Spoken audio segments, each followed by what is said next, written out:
My name is Gertrude Paula Kaiser. Let me tell you the story of my life. I was born on September 2, 1899 in Salzburg in southern Magdeburg, Germany.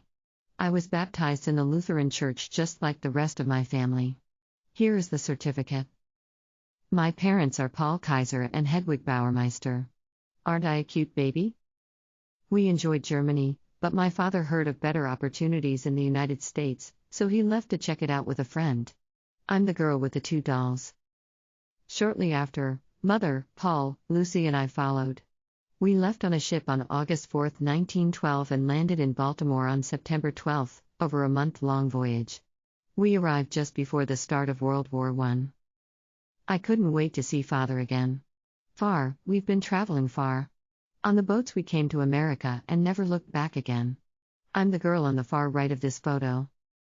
We ultimately settled down in Old Wine, Iowa near Waterloo. It was important to me to speak English and to acclimate to the new American culture. Here is a graduation picture from high school. My family moved to Sterling, Colorado. I got a job with a wealthy family in Boulder and lived on 1002 Mapleton. They had 2 kids, and I stayed in touch with the Borica family for years. I went back to Sterling and got a job as a clerk at the wholesale grocer. This is the time I met my future husband. Gladys Brewer introduced me to Vern Coverdell, a well-decorated veteran. I remember an Armistice Day dance and some Elk Lodge dances together. We courted off and on and I decided to marry him. You might say we eloped on May 17, 1921, in Brush, Colorado. We both worked that morning and took off after lunch. The local pastor wasn't there, so we went to the next town and found a Presbyterian minister to perform the ceremony. We lived through the roaring 20s together and loved having a good time.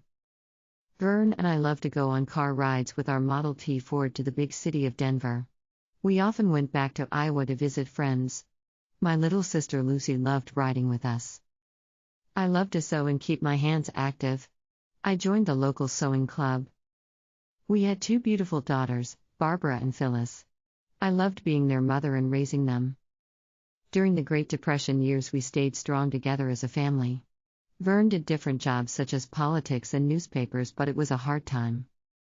My daughters grew up so quickly. I loved taking pictures with my daughters.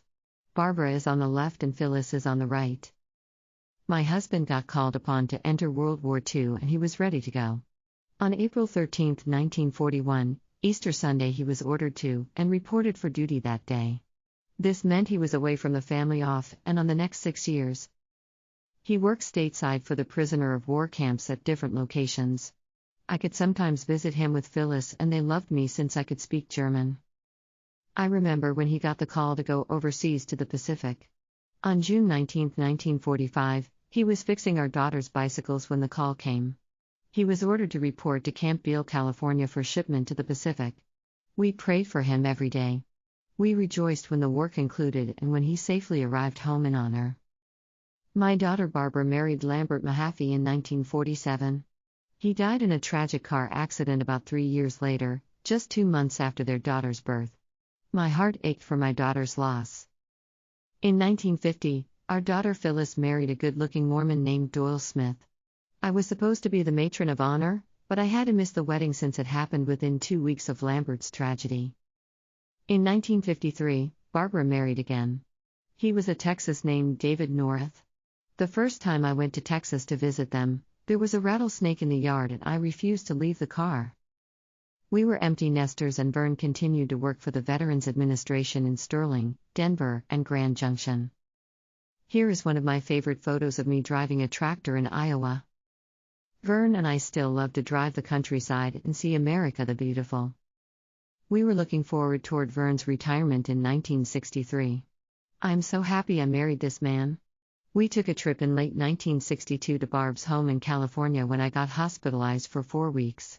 Phyllis also came to see me there. Just 2 months after his retirement, I died on March 12, 1963 in Grand Junction, Colorado. I had heart issues resulting from a rheumatic fever when I was a child. I was laid to rest in Riverside Cemetery in Sterling, Colorado.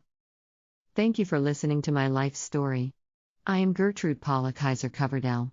I am a German immigrant with 2 daughters and loved living in Colorado during my life. See you later.